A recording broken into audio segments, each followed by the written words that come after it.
मैं मानती हूँ संविधान को, जो संविधान के अंतर्गत सारी चीज़ें आती हैं, अगर आप वो कर रहे हैं तो वो बेहतर है। अगर किसी ने कोई गलत किया है, चाहे वो फातिमा है, चाहे वो पूनम है, चाहे वो रेशमा है, चाहे वो रश्मि है, अगर गलत किया है, संविधान के अकॉर्डिंग जो सज़ा मिलनी चाहिए वो मिलनी चाहिए, चाहे कोई भी व्यक्ति है। और ये नहीं है कि एक ही व्यक्ति को या एक ही बरादरी या एक ही समुदाय को आप टारगेट करो।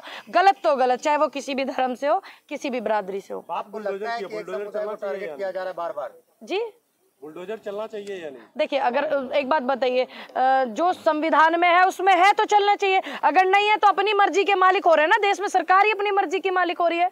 जो एक तरीके से सजा दी जाती है, हमारे यहाँ पे कोर्ट है, ठीक है, कोर्ट में सुनवाई होती है और तब जा करके सजा होती थी। हमने तो यही देखा आज तक। बाकी अब नए स्टाइल में, नए अंदाज में सजा दी जा रही है, अभी नए अंदाज में दी जा रही है। सरकार है, किसी भी उससे, अब देखिए, एक व्यक्ति है, वो गुनहगार हो सकता है, उसकी माँ नहीं हो सकती ना, उसका पिता नहीं हो सकता, उसके छोटे बच्चे नहीं हो सकते। जो गुनहगार है उसको सजा दो, उसको उम्र कैद करो, उसको जेल में बंद करो, उसको कुछ भी करो, है ना। तो एक कोर्ट जो थी, फिर इसका मतलब कोर्ट बड़ी नहीं है। हमने तो यही सुना कि कोर्ट सबसे बड़ा माना जाता है, तो इसका मतलब मुख्यमंत्री बड़े हैं, कोर्ट बड़ी नहीं है।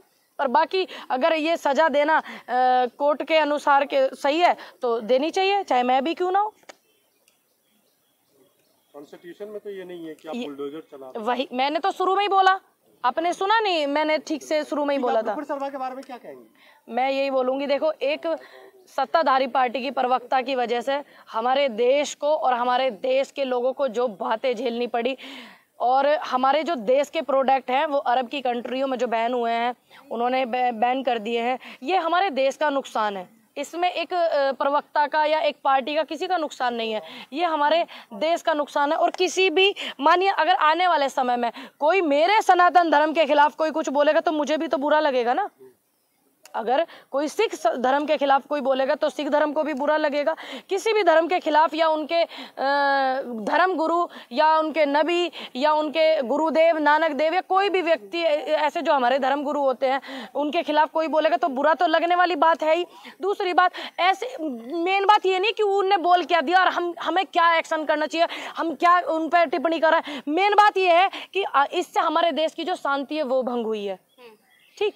और दूसरी बात, ये शांति भंग ना हो उसके लिए हमें क्या करना चाहिए, हमारी सरकार को क्या करना चाहिए। अभी सरकार ही तो कर सकती है सब कुछ, मैं मुख्यमंत्री नहीं हूँ जो मैं कुछ करूंगी, तो सरकार को इसमें कड़ी कार्रवाई करनी चाहिए। देखिए, सुनिए, सुन लीजिए, अभी जब विपक्ष जो कितना भी जोर लगा लेगा, उसके बावजूद भी ये लोग नहीं मानते, बेशर्माई की हदें पार करते हैं, तो उस पर आप क्या कहोगे। जब पहले आंदोलन होते थे तो राज्य सरकारें गिर जाती थी, आंदोलन बड़े होते थे तो देश की सरकारें गिर जाती थी। लेकिन अब मुद्दा सोचने वाला मुद्दा क्या है, मुद्दा ये है कि अब इसका जो समस्या का जो समाधान है वो कैसे हो। जो संवैधानिक तरीके से सजा होती है वो सजा मिलनी चाहिए, ताकि आने वाले समय में कोई मुस्लिम सनातन धर्म को टारगेट ना करे, कोई सनातन धर्म का व्यक्ति मुस्लिम धर्म को टारगेट ना करे, या कोई ईसाई धर्म को टारगेट ना करे, या वो लोग हमें टारगेट ना करे, कोई भी किसी भी धर्म के खिलाफ टिप्पणी ना करे। ये बहुत जरूरी है। अभी मेन मुद्दा क्या है, मेन मुद्दा तो ये है ना कि संवैधानिक तरीके से सजा जरूर मिलनी चाहिए। लेकिन प्रदर्शन करने का भी तरीका होता है ना, कि हिंसा तो नहीं करनी चाहिए। मैंने कब कहा कि आप हिंसा करो? मैं तो बिल्कुल भी हिंसा को बढ़ावा नहीं देती। अपने हक के लिए, लोकतंत्र देश में आप हैं तो आप प्रदर्शन कर सकते हैं, ये आपको भी पता है। लेकिन मैंने तो कभी ये नहीं बोला कि आप हिंसा को बढ़ावा दो। हिंसा होना उससे हमारे देश का ही नुकसान है, हमारा नुकसान है, आपका अपना नुकसान, आम जनता का नुकसान है। किसी बड़े नेता का नुकसान नहीं, किसी पार्टी का नुकसान नहीं, सरकार का नुकसान नहीं। उससे लेकिन इतना माफी मांगी है ना, तो माफ कर देने चाहिए। देखिए, देखिए, अगर माफी मांगी है अच्छी बात है, देर आए दुरुस्त आए, माफी मांगी ये अच्छी बात है। अगर हमसे गलती होती है, हमसे भी गलतियां हुई हैं तो हमने भी माफी मांगी है। लेकिन आने वाले समय में सबसे पहले आप सत्ताधारी पार्टी को देखिए ना, सबसे पहले जब बैठ करके इनके प्रवक्ता धर्म के खिलाफ डिबेट करते थे, है ना, और ये जो दासने वाले उस पर इतना धर्म के खिलाफ वो किया गया, या और भी जो इधर से किया गया, तो ये नहीं करना चाहिए। आप ऐसे लोगों को टीवी पे, चैनल पे, वीडियो में क्यों जगह दे रहे हो? जो एक धर्म की बात है, आपको पता है धर्म की जब बात आएगी तो कोई भी व्यक्ति नहीं इस बात को वो करेगा, तो फिर ये हिंसा का रूप ना ले ले। मेन चीज है, अच्छी बात है कि नुपुर शर्मा जी ने माफी मांगी है तो उनको माफ कर देना चाहिए। मैम, इतना वक्त हो चुका है, प्रतिबंध लगा दिया है जिन्होंने नुपुर शर्मा के विरोध में रैली निकाली थी।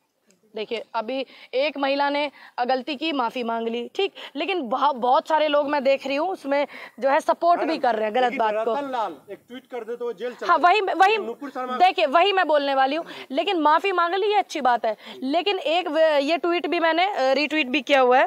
एक व्यक्ति है रतन लाल जिनकी आप बात कर रहे हैं, वो उसमें उस बात में रतन लाल जी वाली में और नुपुर शर्मा वाली में मुझे कोई खास फर्क नजर नहीं आया। कितना फर्क है? बहुत फर्क है मैडम, जैसे दोनों उठा के देख लीजिए। अरे मुझे आप बता दीजिए, हो सकता है कि मैं जो ट्वीट किया था जातिवाद पे किया था। हाँ। इसने धर्म को टारगेट किया। सुन लीजिए, अब वही आप मेरी बात सुनिए, धर्म एक पूरे उसका हो गया ना, तो ये जातवाद पे क्या, जातवाद पे आप जेल करा सकते हैं लेकिन धर्मवाद पे क्यों नहीं? ये इसलिए मुझे फर्क नजर नहीं आया, क्योंकि जब आप जातवाद पे करा सकते हो तो आप इतना फर्क क्यों करो? आप उस बात पे भी उनको जो संविधान में सजा दी गई है तो करवाना चाहिए सजा। ये कहा था अगर ये शिवलिंग है, अगर है, प्रमाण नहीं था कि है या नहीं है, तब उसको मिला है और कहा नहीं था, लिखा था उन्होंने, रीट्वीट किया। हाँ वही तो मैं बोल रही, तो फिर यहाँ फर्क क्यों?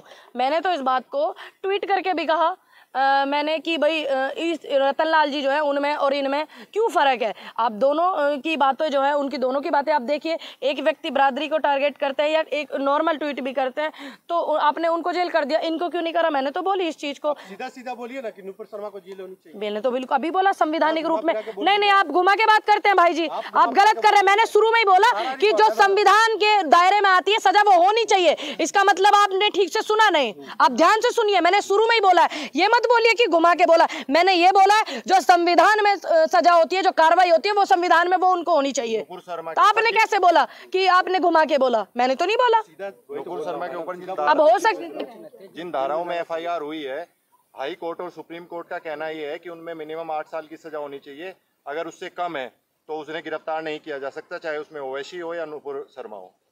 देखिए अब ये तो नई बात है, एक तो सॉरी बोल दो, एक माफी मांग लो, एक सपोर्ट कर दो, एक ये नई बात। एक तरफ तुम उन्हें वो देने प्रोटेक्शन करने लग जाओ, एक तरफ तुम उनको पार्टी से निकाल दो। यूँ समझ में सिस्टम नहीं आ रहा, सीधी बात करनी चाहिए ना। ये आपको जब पता है ये इतनी एक व्यक्ति ने एक बरादरी को वो क्या कर दिया, एक ट्वीट क्या कर दिया, उसको जेल। एक व्यक्ति ने किसी के लिए 2 शब्द बोल दिया, उसको जेल, है ना। तो यही बहुत सारी चीज़ है। अभी क्या करें, मैं अगर पार्टी में हूँ तो मैं भी तो सही बात को कहूंगी ना। और मैं जब सत्ताधारी पार्टी में नहीं हूँ, मेरी सरकार नहीं है, तो मैं क्या बोलूँ? मैं सिर्फ अपील कर सकती हूँ देश के प्रधानमंत्री से, मैं अपील कर सकती हूँ गृह मंत्री से कि देश में शांति बहुत जरूरी है। तो इसलिए जो आहत हुए हैं, जिनका मन दुखी हुआ है, उस सॉरी मांगने से काम नहीं चल रहा, तो आप संवैधानिक तरीके से जो कार्रवाई है वो कर दीजिए। भाई गलत तो गलत है ना। अरब कंट्रीज भी इस पूरे मामले में आ चुका है और पूरी तरीके से प्रदर्शन हो रहा है। हाँ मैंने वीडियो देखा है।